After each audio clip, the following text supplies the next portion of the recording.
विजय जी आज जो कहेंगे वो होगा। सीधे ऋषिकेश के पास ले चलते हैं, भवानीपुर। ऋषिकेश बताइए जरा, भवानीपुर में काउंटिंग की क्या तैयारी है? सबसे ज्यादा टेंशन हम भवानीपुर में ही सुन रहे हैं। मानक जी देखिए, सुबह ही जब 6:30 बजे का वक्त हुआ होगा तो इसी गेट पर तृणमूल कांग्रेस के जो काउंटिंग एजेंट है और भारतीय जनता पार्टी के काउंटिंग एजेंट हैं, उनके बीच में एक छोटी सी झड़प हुई और कहा गया कि इसी गेट की एंट्री पर भारतीय जनता पार्टी के एजेंट को पेन और डायरी के साथ एंट्री करने दिया जा रहा था, तृणमूल को रोका जा रहा था। उसके बाद वो बवाल हुआ और फिर उसके बाद सुरक्षा व्यवस्था बढ़ा दी गई।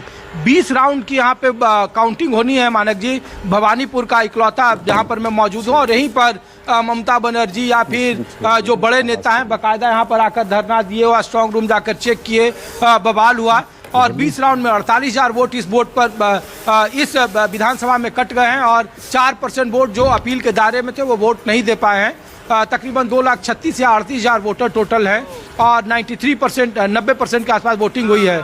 तो इंतजार है कि ममता बनर्जी कभी भी 20 राउंड में किसी भी राउंड में वो पिछड़ी नहीं है। तो इस बार चूंकि कांटे का मुकाबला कहा जा रहा है और कहा जा रहा है कि ममता बनर्जी के सामने शुभेंदु अधिकारी ने बड़ा टक्कर दिया है। भवानीपुर में भी हिंदू और मुसलमान पोलराइजिंग जो ध्रुवीकरण की राजनीति है वो उफान पर है। तृणमूल कांग्रेस ने आरोप लगाया दिल्ली के मॉडल पर कि यहाँ फॉर्म 6 के जरिए कई सारे बाहरी वोटर को जोड़ा गया और उनके वोटरों को डिलीट किया गया। 48,000 वोटर जो SIR में थे। तो ये काफ़ी महत्वपूर्ण सीट है और सबकी नज़रें हैं।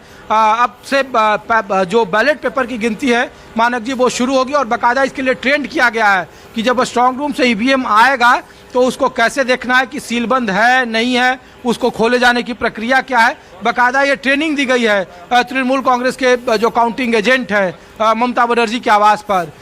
5 स्ट्रांग रूम बनाए गए, 11 विधानसभा की सीट है और कहा जा रहा है कि क्या बीजेपी खाता खोलेगी नहीं खोलेगी। माहौल बिल्कुल अभी शांत है, कोई ये कहने की स्थिति में नहीं है कि उनका मैजिक नंबर जो 148 है 294 में वो पार कर पाएंगे। ऋषिकेश अब काउंटिंग शुरू हो गई।